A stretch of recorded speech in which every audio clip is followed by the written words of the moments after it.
Hi, I'm Jake. I make RPG supplements and videos about Pathfinder 2, or PF2. I love PF2. This is such a cool game. I love that they've made so many updates and changes that are just useful and fun. And they've added a lot of feats to the system with Player Core 2. Okay, so Swashbuckler. Mostly, there's new feats. However, they share something in common with the way that panache works. Okay, so the overall change to Swashbucklers that matters is that it's way the hell easier to get and keep panache. And Stylish Combatant says that you gain a +1 circumstance bonus to skill checks with the Bravado trait, which is anything that is related to panache, basically, and your, quote, subclass skills, including tumble through, while in a combat encounter. So you don't have to have panache to get the +1. You're just always naturally better at those things, which is so much more useful. While you have panache, you gain +5 foot status bonus to your speeds. That hasn't changed. But anyway, you're much better in getting panache. I do want to read one vocabulary term because it matters, because it's new and it applies to a lot of stuff over the Swashbuckler. Bravado. Actions with this trait can grant panache, depending on the result of the check involved.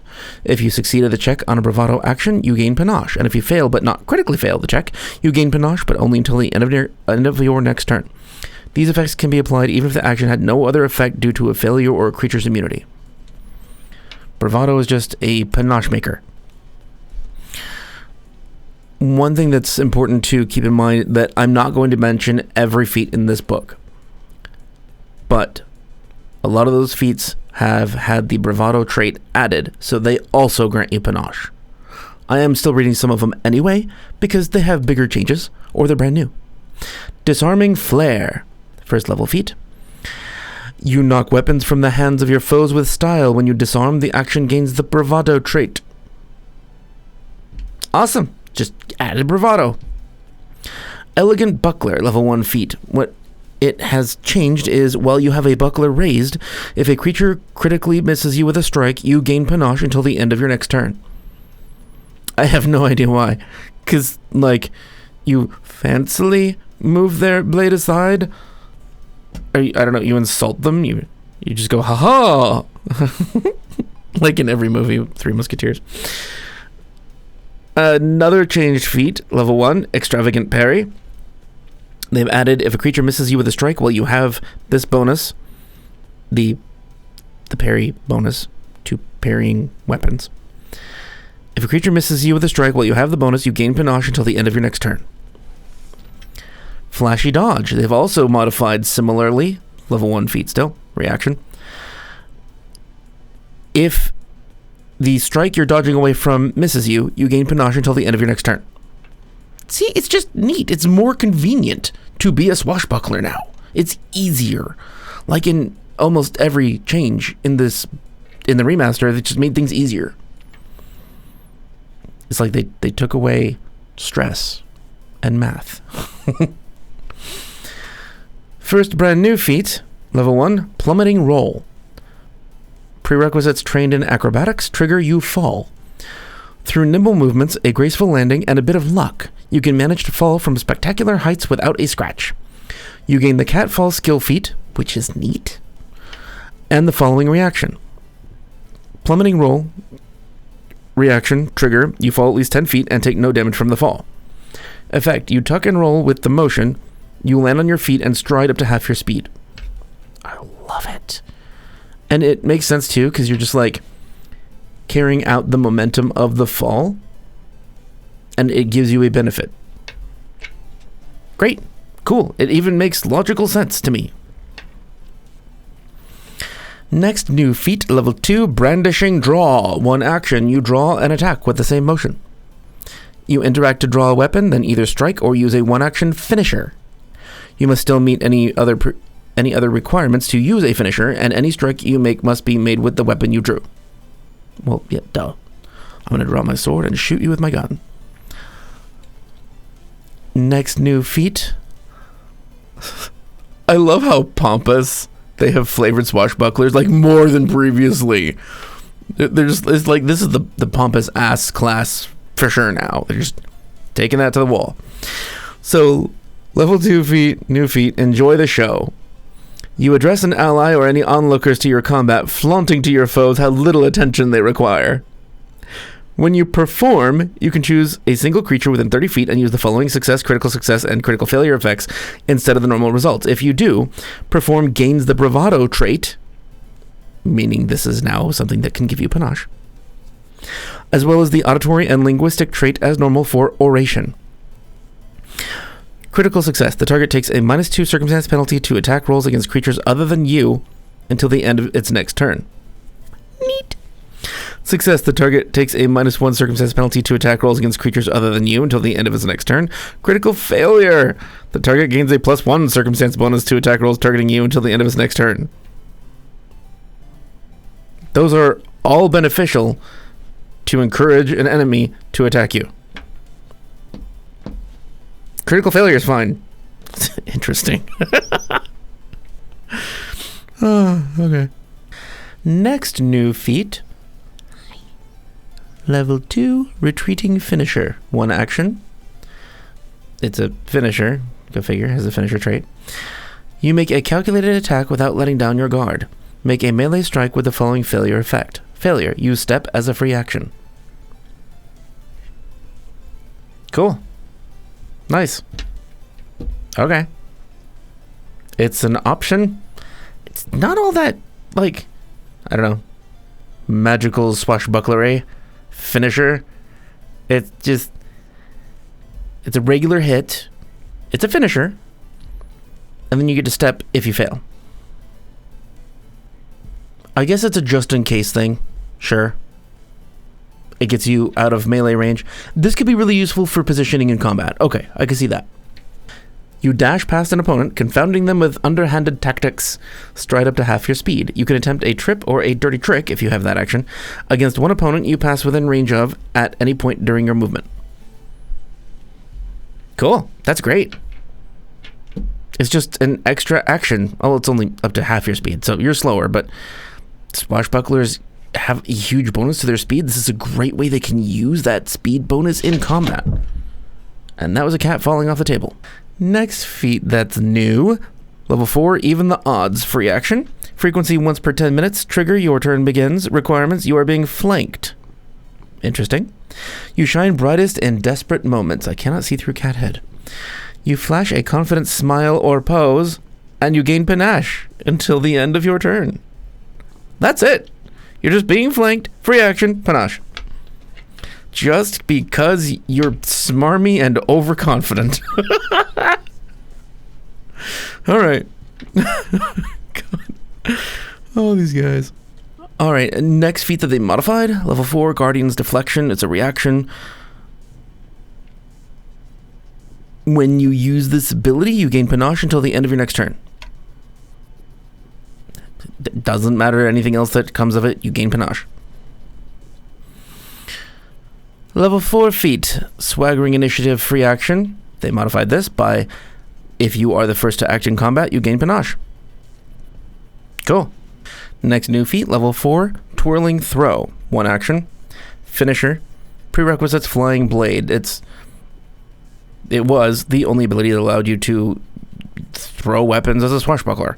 There are several more things stacked on top of that now, which is great, because you can make more of a throwing swashbuckler now. So anyway, your thrown weapons seem to defy physics as they soar through the air and spin back to you after a strike. Make a thrown weapon attack, ignoring the penalty for making ranged attacks within the second and third range increment. The weapon returns to your hand after the attack unless you critically failed on the attack roll. So every throwing weapon you have has returning. Okay. This is neat. This is really cool. Like, you know just how to bounce it off of whatever bullshit. It doesn't matter. All right, they also changed Agile Maneuvers. It's a 6th level feat. They really just added a line onto the end. If your weapon or unarmed attack is agile and you have panache, the penalty is reduced further to -3 if it's the second attack on your turn, or -6 if it's the third or subsequent. That could have been just logically assumed anyway, but that's an assumption. So I'm glad they spelled it out. Cool. Next new feat, level 8, Distracting Toss. 2 actions, Bravado, Flourish. You toss one weapon into the air as a distraction as you throw another. Choose a creature within 30 feet and feint against it. 30 feet away. You can attempt this feint even if the target is not within melee range, and if the target becomes off guard as a result of the feint, this applies to your thrown weapon attacks for the duration. Wow. Regardless of the result, you can then interact to draw a thrown weapon and make a thrown weapon strike against the target. Jesus. If you have an open hand, you then catch the weapon you originally tossed into the air unless you critically failed at your attempt to feint, in which case it lands on the ground at your feet. This is fucking awesome! This is so great! And fun! It makes sense that it takes 2 actions because it lets you pull out a weapon and throw it as part of it. That's fun. I like that. I think that I would say you can toss anything in the air as a distraction. It doesn't have to be a weapon. Like, why would it have to be a weapon? I mean, yeah, weapons are distracting, but I don't know, so is like a big pink beach ball. Like, anything you throw up into the air in the middle of combat is distracting. Bag of sand, whatever. Next new feat, level 10, Stumbling Finisher. 1 action, Finisher. Your excellent display of fighting prowess leaves your opponent stumbling back. Make a strike. If you hit, the target is pushed 5 feet back or 10 on a critical hit. Hell yes. I bet Robert is going to take that in the live stream. Next new feat, level 10, Switcheroo. Very tongue-in-cheek name. Kind of fits the Swashbuckler. Reaction. Trigger, you are targeted by a ranged attack. Requirements, you are adjacent to an enemy and have panache. Ranged attack next to an enemy. Okay. You attempt to deftly swap places with an adjacent enemy to avoid the attack. Choose an adjacent enemy and attempt to reposition it. Instead of the normal results of reposition, use the following. Critical success.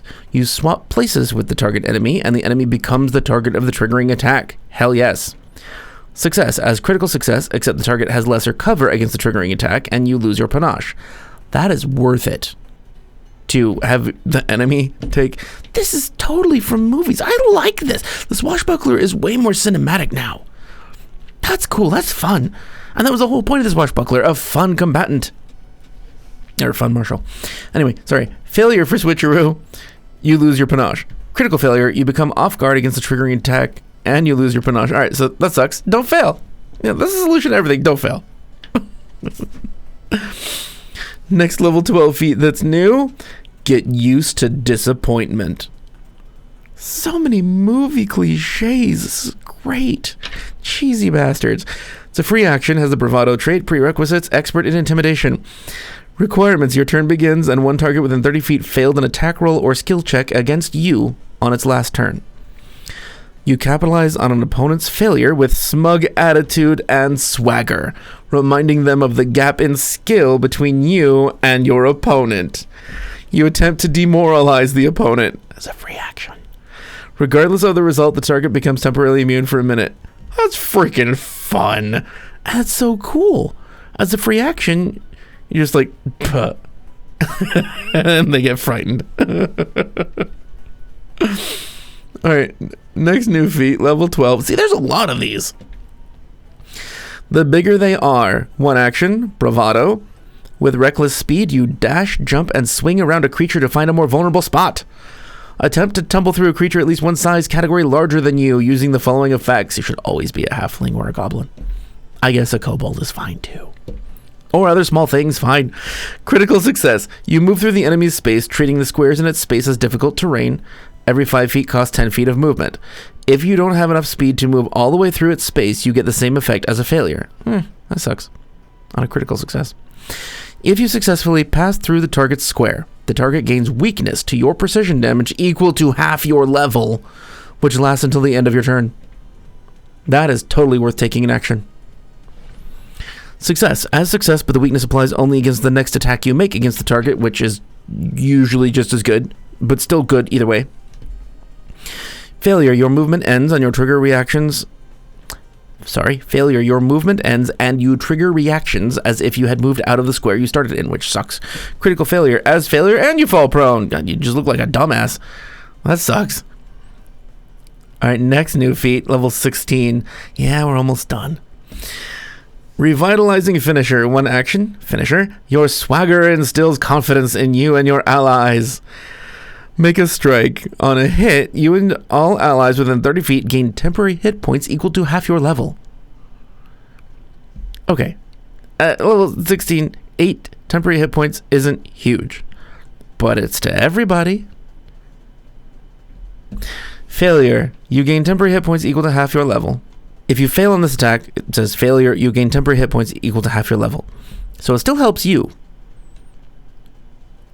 But, I mean, it's a finisher, but there's no other restriction on it. So you can keep doing this throughout a fight, protecting your allies a little bit as you go on. I know that's not the job of the Swashbuckler, but so what?